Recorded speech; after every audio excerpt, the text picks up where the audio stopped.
Graça e paz, boa noite a todos os irmãos, amigos. E para quem não me conhece, eu sou o pastor Adriano, sou pastor da Convenção Batista Brasileira.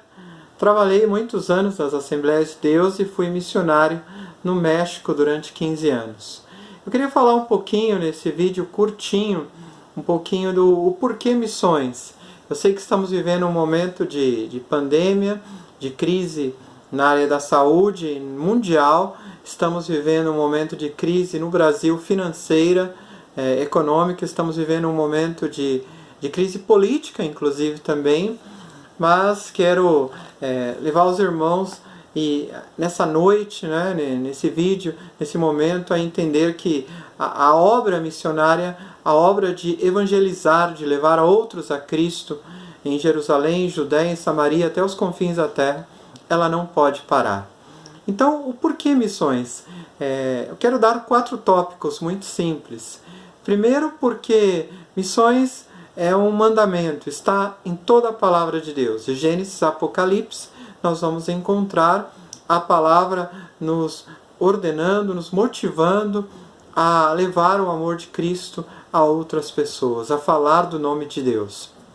Segundo, um ponto muito importante para mim é a questão de que missões fala de ser agradecido e fala também de levar pessoas a Cristo, mas fala de levar mais que isso, levar o amor de Deus até as pessoas. E eu quero ler, inclusive, em Mateus 9,36, disse: vendo a multidão, Jesus, não é? Teve compaixão deles porque andavam desgarrados e errantes como ovelhas que não têm pastor.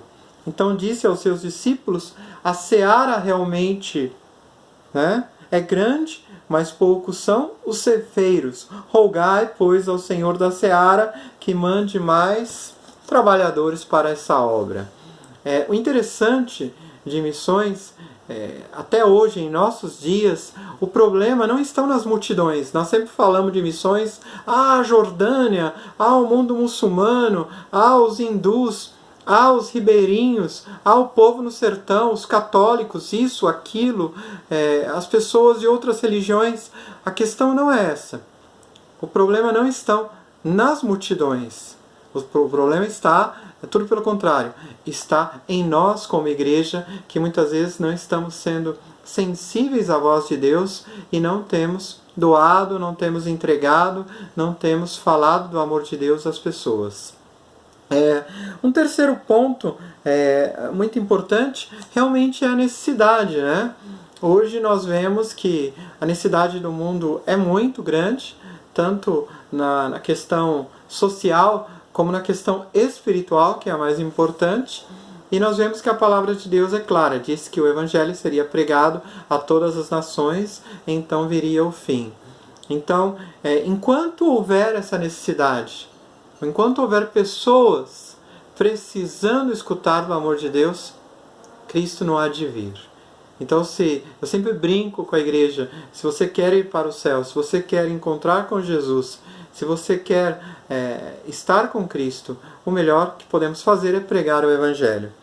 E um último ponto muito importante, talvez não seja o mais relevante na questão teológica, mas é um ponto muito interessante, é que a única coisa que nós vamos levar daqui desse mundo são as vidas que nós ganhamos para Cristo. Ou seja, a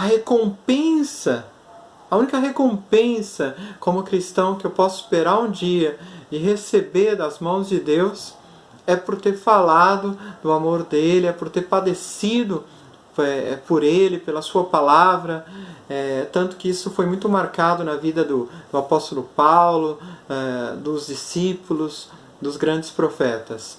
E eu queria terminar, primeiro, trazendo um resumo, Então, por que missões? Por que evangelizar, mesmo nesse tempo de pandemia, com todas essas situações? Por que de não deixar de investir em missões? Primeiro, porque é bíblico, segundo, porque é a maneira que nós manifestamos o amor de Deus, O problema não está na multidão, está em nós.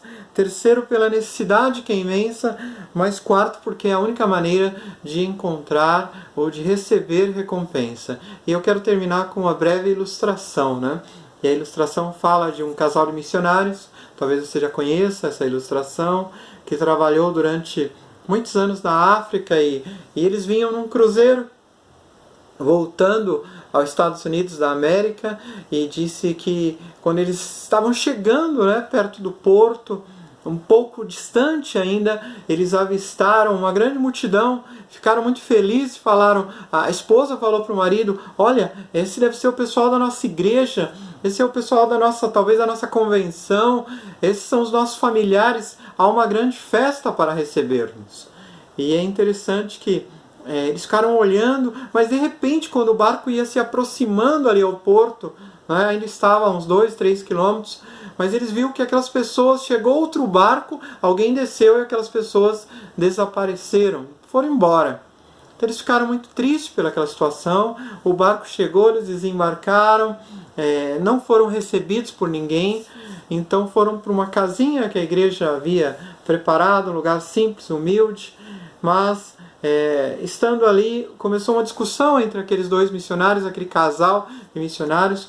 O esposo ficou muito indignado e falou, poxa, nós temos 20 anos no campo missionário olha a maneira em que fomos recebidos, né? E a esposa disse, vamos orar.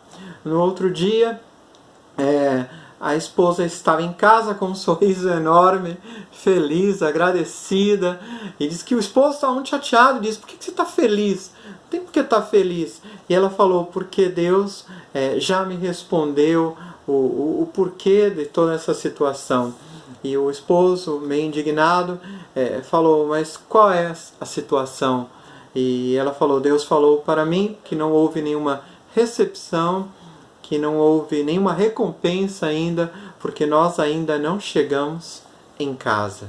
Ou seja, a nossa recompensa é com Cristo Jesus. Então eu te motivo a seguir investindo na vida dos missionários, seguir se entregando à obra missionária, participando dos impactos de missões. Nós temos aí o trabalho da Missão 7 que nós trabalhamos, temos o trabalho da própria Convenção Batista brasileira, da Nacional, nós temos de outras denominações, temos trabalhos como o Projeto 70 e outros, que você possa seguir se entregando, se doando e levando vidas a Cristo.